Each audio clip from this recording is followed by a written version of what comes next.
Bonjour à vous tous et à vous toutes. Alors c'est bientôt Halloween. Alors ce mot est un petit peu bizarroïde dans notre langage puisque Halloween est un terme qui a été, on peut dire, utilisé et manipulé, on peut dire caricaturé, par, les tendances, un petit peu modernes, hein. Donc Halloween dans la tradition, celtique qui est aussi la nôtre puisque en Europe nous sommes des descendants des Celtes et des Gaulois, nous avons ça dans nos traditions, ça correspondait à cette fête qu'on appelait la Samaine, qui correspond naturellement chez nous à la fête de tous les morts, donc la Toussaint. Alors et je trouve, il est un petit peu déplorable de voir que quand on va dans certains grands magasins, la fête d'Halloween est devenue une fête macabre. L'autre jour, en allant dans un supermarché, dans un grand machin, voilà, donc il y avait ce décor d'Halloween, il y avait des sorcières, des monstres, des toiles d'araignées, des espèces de trolls avec des tronçonneuses dégoulinantes du sang, des squelettes, des êtres maléfiques. Donc automatiquement, dès l'instant, qu'on nourrit, un tel imaginaire, ça tisse le futur parce que ce sont nos pensées qui tissent le futur. L'univers n'existe que par l'intermédiaire de pensées, la pensée est créatrice. Alors quand on pense que c'est nos enfants qui, eux, sont le plus imbibés par ce genre, d'informations, c'est un petit peu déplorable parce que Halloween, enfin la Saint-Main, est une fête de joie, c'est une fête de réjouissance, hein. Dans la tradition celtique, le soir d'Halloween, on mettait des petites, bougies dans des citrouilles, percées, dans cette creusées, pour justement permettre aux défunts qui avaient la possibilité de passer du monde visible à l'invisible, bah, de trouver la demeure de leurs proches, hein. C'était donc un petit peu comme une lanterne, on peut dire, pour montrer le chemin, et pas du tout, ce processus de peur, de terreur. Parce qu'il est donc, voilà, c'est la communication entre le visible et l'invisible. Or, il serait quand même fort, dommage de penser que les êtres que nous aimons, ceux qui ont disparu, ceux qui sont morts, que ce soit des enfants, des parents, des amis, ou même tous ceux qui sont morts dans des circonstances difficiles lors de catastrophes ou lors même de la dernière guerre, soient de l'autre côté arrivés dans un monde ténébreux, dans un monde où il n'y a que des monstres, que des êtres comme ça. Alors cette vision que nous montre en fait, c'est ainsi qu'on disait que de l'autre côté c'était l'enfer, hein. Le monde des morts est un monde qui est organisé comme le nôtre et il y a pas que des monstres avec des fourches et puis, des châtiments qui sont de l'autre côté, hein. Je pense que, tout être humain sur terre a vécu un jour une séparation avec un être cher, ne serait-ce qu'un parent ou un grand-parent. Donc, il est quand même peu intéressant d'imaginer que nos parents, que nos décédés vivent dans un monde comme ça, torturés, au milieu de squelettes. Alors naturellement, les squelettes, on les trouve où? Bah, on les trouve dans les cimetières, dans les tombes, mais l'esprit des gens, les âmes, n'est pas dans ce monde. Donc le jour de Sama, il y a cette communication qui se fait entre le visible et l'invisible, on dirait une porte qui s'ouvre entre les 2, ce qui permet aux personnes réceptives, notamment aux médiums, d'avoir aussi des informations plus précises sur ce qui se passe de l'autre côté. Il y a aussi des êtres qui ont l'autorisation, on peut dire, de faire un voyage astral et qui leur permet de ramener des informations, des récits, hein, qui nous donnent parfois des éclaircissements sur le passé, sur ce qui s'est passé à certaines époques de notre société. Et puis aussi, bah, il y a ceux qui, voilà, donc ils sont inspirés et il y a aussi de l'autre côté, naturellement, plein d'êtres. Il y a ce qu'on appelle le petit peuple. Le petit peuple qui est constitué de nains, de farfadets, de lutins, de fées, de dévas, de licornes aussi, hein, de tous ces êtres-là, on peut dire, n'est pas ce monde-là n'est pas un monde irréel, il est aussi réel que nous. Et il fut un temps où ce petit peuple vivait en communication avec les humains directement, puisqu'ils font partie de la troisième dimension, comme la nôtre. Mais nous, avec notre façon de penser, notre dualité, nous avons créé un voile entre les deux, car nous sommes dans un monde de troisième dimension, dissocié. On a l'impression d'être coupés les uns des autres, on a l'impression d'être coupés du ciel, d'être coupés du monde invisible, alors que le petit peuple, eux, que ce soit des nains, des elfes ou autres, ils ont chacun leur fonction à réaliser, mais ils savent qu'ils font partie d'un tout et que les nains s'occupent des choses de la terre, les elfes et les sylphes de l'air, les ondines et les autres relations avec l'eau, les dévas avec les plantes, les salamandres avec le feu, et tous ces êtres-là savent que s'ils n'accomplissent pas correctement leur travail, ça va provoquer un déséquilibre dans les autres éléments, dans les autres clans, ce qui va provoquer des chaos, des guerres, etc. Donc ils sont garants de cet équilibre entre les quatre éléments, le feu, la terre, l'air et l'eau, et normalement l'être humain devrait être le garant de l'unité, c'est-à-dire du cinquième élément, puisque nous avons ces quatre éléments qui sont en nous installés via notre corps subtil.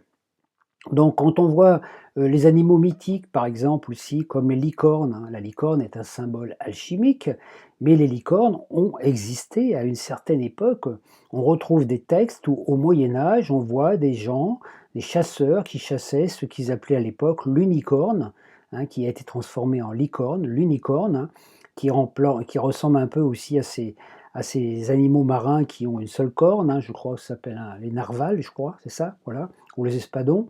Hein. Et la licorne existait à l'époque, elle était chassée. Elle était chassée et puis naturellement consommée, malheureusement, hein, comme les cerfs.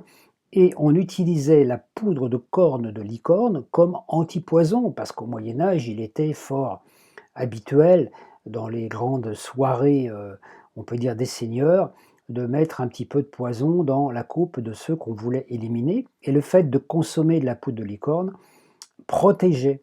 Donc vous voyez, alors après certains vont peut-être penser que je suis un petit peu, allumé avec mes histoires de contes de fées, mais vérifiez, vous verrez que c'est vrai et quand les licornes couraient dans les forêts, elles étaient symboles, garantes de pureté et d'unité.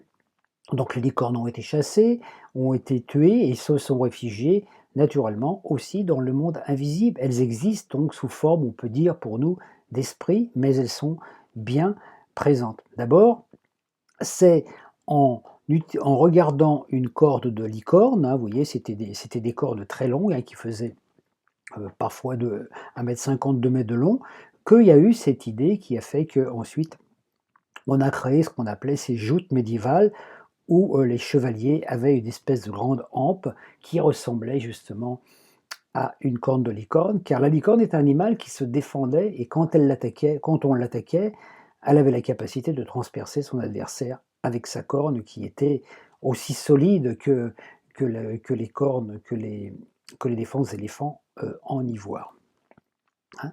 Donc il faut voir que de l'autre côté, il y a tous ces récits, il y a aussi les gardiens des mémoires, donc c'est un monde qui est quand même très, on peut dire, très riche en informations, hein. Alors et ce qui est intéressant, c'est de voir que quand un être passe dans ce monde-là invisible, il y a ce qu'on appelle son corps astral qui va rester dans le monde invisible, sa coque astrale. Et puis avec le temps, l'âme va se libérer de cette coque astrale, elle va monter dans d'autres plans de lumière, ou alors elle va choisir de se réincarner sous une autre forme dans un autre lieu. Donc la coque astrale dure un certain temps, hein, c'est la raison pour laquelle aussi quand vous invoquez par des méthodes de spiritisme des êtres qui sont décédés, ils vous apparaissent sous la forme sous laquelle vous les connaissiez. Hein, si vous avez connu une personne à l'âge de 20 ans et qu'elle a disparu et qu'un jour vous pensez à elle, vous allez dans l'astral la contacter, elle va se présenter à vous sous cette forme que vous la connaissiez à l'âge de 20 ans. Hein. Par contre, si une autre personne a connu cette personne quand elle avait 60 ans, elle va avoir elle va se présenter à elle sous la forme de 60 ans. Vous voyez, pourtant, c'est la même personne. Mais il faut prendre conscience quand même que les coques astrales ne sont pas les âmes, ce sont des véhicules intermédiaires et qu'avec le temps, la coque astrale finit par se dissoudre ou par se renforcer, hein, selon les personnes qui, enfin selon les façons de ton, selon le fait qu'il y a beaucoup de personnes qui y pensent. Et c'était la même chose pour les êtres de lumière, des êtres comme Jésus, comme Marie. Il y a bien longtemps qu'ils sont libérés de la matrice, mais leur coque astrale est restée dans l'invisible. Et tous les gens qui, par exemple, prient Marie, nourrissent la coque astrale de Marie, donc en énergie, et c'est avec cette énergie-là que d'autres personnes sont guéries. Donc nous nourrissons les dieux qui, en fait, nous guérissent, hein. Alors que les âmes de ces êtres-là sont partis sur d'autres plans. Donc quand vous avez le but de la communication avec les mourants, avec les décédés, n'est pas de les ramener, de ramener leur âme dans la matrice, parce que ça serait, il y a certaines pratiques magiques qui ont fait ça à des époques, et c'est très très très perturbant pour une âme qui est sortie du monde astral de revenir parce qu'il y a des personnes qui l'appellent dans ce monde, parce que ça a un impact non négligeable sur son évolution, ça la perturbe, ça la fait régresser et elle va avoir des souffrances pour se libérer de tout ça. Donc si vous avez des personnes qui sont décédées, que vous aimiez dans l'astral, ben, si vous avez des souvenirs ou si vous pensez à eux, dites-leur, vous les communiquez avec eux pour les aider, pour leur dire: «Merci, merci d'être là, vous êtes dans mon cœur», et puis de les libérer, de les aider à partir, à continuer leur voyage en sachant que de toute façon vous n'êtes pas séparés d'eux. Mais ne cherchez pas à les retenir. Alors tant que vous avez beaucoup de peine par rapport à une personne qui est décédée, c'est évident que si la personne était très chère, était une personne très chère pour vous, bah, naturellement, il va y avoir une partie de sa coque astrale qui va rester près de vous. Vous allez la nourrir, vous allez pleurer, mais ça va empêcher l'âme de se libérer totalement et de continuer son chemin de lumière. Alors il y a encore aussi le principe de réincarnation qui a été naturellement occulté par certaines instances religieuses, hein. Vous pouvez par exemple très bien prier un enfant, un défunt qui est mort et puis penser à lui avec la souffrance et tout ça, etc. Et cet enfant peut très bien être réincarné déjà dans un entourage proche ou lointain. Je vous parle de cela parce que j'ai connu des personnes auxquelles ça été arrivé, ou qu'en fait un père qui était mort s'était réincarné rapidement. Il était revenu s'incarner par le biais de sa propre fille. Il était là, il avait les mêmes pôles d'intérêt, il s'intéressait aux mêmes choses que lorsqu'il était, donc quand il était le père de cette fille. Et donc, vous voyez, donc quelque part, c'est pour ça que c'est un peu le monde des illusions. Donc, pleurer les mourants, oui, c'est bien, le jour où ils partent de l'autre côté, avoir de la compassion, de l'amour et puis bon, accepter cette émotion de tristesse par cette séparation, mais ensuite laisser aller la personne, la laisser la libérer. Donc le jour de la Saint-Main, le jour de la Toussaint, un jour de fête, c'est un jour où généralement on se réunit en famille quand c'est possible, hein. Et puis on a voilà ce culte, on peut évoquer des bons souvenirs, hein, par rapport à ces gens qui sont partis, mais juste pour les libérer, pas pour pleurnicher trop, et surtout de ne pas nourrir ces images commerciales de tous ces monstres et de tous ces démons, hein, que l'on voilà, parce que c'est vraiment déplorable. Je trouve que moi, le jour quand je suis rentré dans ce magasin et que j'ai vu ces monstres partout, ces trucs, ça met pas à l'aise, et comme je n'ai pas envie, une fois que je serai de l'autre côté, de traverser ce monde, et ben, naturellement, je nourris autre chose. Moi, quand j'étais enfant, la 1re grande trouille que j'ai eue, je l'avoue, hein, ça a été de monter un soir, avec mon père dans le train fantôme. Vous savez, quand vous montez dans le train fantôme, vous avez des squelettes, vous avez des voilà, ça fout un petit peu la trouille, hein, c'est le cas de le dire. Donc j'avais peur, hein, j'avais 7 8 ans, j'étais vraiment paniqué à voir tous ces trucs. Bon, je me serrais contre mon père qui était là, lui ça le faisait rire, mais je voyais, bon, à ce coup, il y a une espèce de spectre qui me touche la tête et tout ça et tout. Et puis, il y a un moment, j'ai baissé les yeux et j'ai vu les rails sur lequel du petit wagonnet dans lequel j'étais. Et puis j'ai vu les raies de lumière qui passaient, qui venaient de l'extérieur. Et c'est là que je me suis aperçu que c'était une illusion. Donc à partir de là, je n'ai plus eu peur de ça. Mais vous voyez, les enfants sont très sensibles à tout ça, hein, donc pourquoi leur faire croire à toutes ces choses? Notamment aussi, bon, à notre époque, il y a beaucoup de films d'horreur. Alors beaucoup de gens aiment les films d'horreur, les massacres à la tronçonneuse, les choses comme ça, hein. Alors on pense que parce qu'on regarde ça, on va être protégé contre ça. Or, c'est une illusion. On s'y habitue, oui, mais on n'est pas protégé parce que tout ce qu'on regarde nous nourrit et s'inscrit en nous, dans nos mémoires, et comme nous avons déjà suffisamment de mémoire, de souffrances inscrites en nous, ne serait-ce que les souffrances, que nous avons vécues nous-mêmes ou celles qu'ont vécues nos parents, nos grands-parents. Regardez, hein, la dernière guerre, c'est pas si loin, les déportés, toute cette violence qu'il y a eu, tous ces gens qui ont été tués, qui ont souffert, mais aussi tous ces gens qui souffrent encore actuellement parce qu'ils sont dans des conditions de vie déplorables.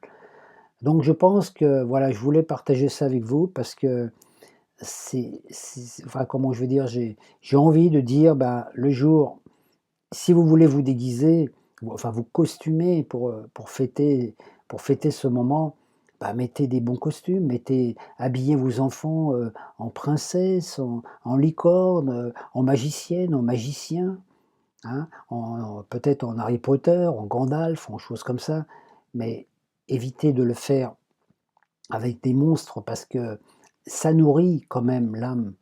Hein. C'est un petit peu comme à une époque, je me rappelle quand j'étais jeune, cette chanson qui était chantée par les Sunlight, à l'époque de la guerre, que ces êtres qui étaient contre la guerre, ces chanteurs qui chantaient: «Ne joue pas aux soldats, non mon petit bonhomme, ne joue pas aux soldats». Voilà, hein, hein. À l'époque, c'est dès qu'on habille un enfant en soldat et puis qu'on s'amuse avec des fusils, des choses, quelque part, faut penser à tous les gens qui, lors de la dernière guerre ou même, encore maintenant, ont des enfants qui sont morts à la guerre.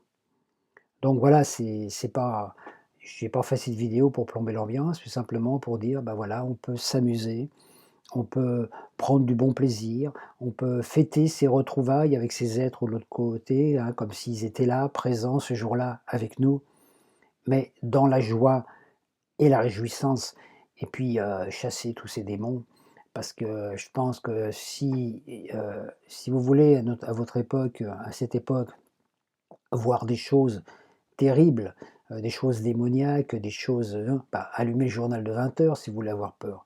Mais donc voilà, c'était un petit peu, heu, un partage que j'avais envie de faire avec vous parce que, je pense qu'il y a suffisamment de tristesse, de douleur sur la terre sans l'augmenter, et nos pensées tissent notre futur. Donc ça, c'est important d'en prendre conscience que ce que nous pensons tisse la trame de demain.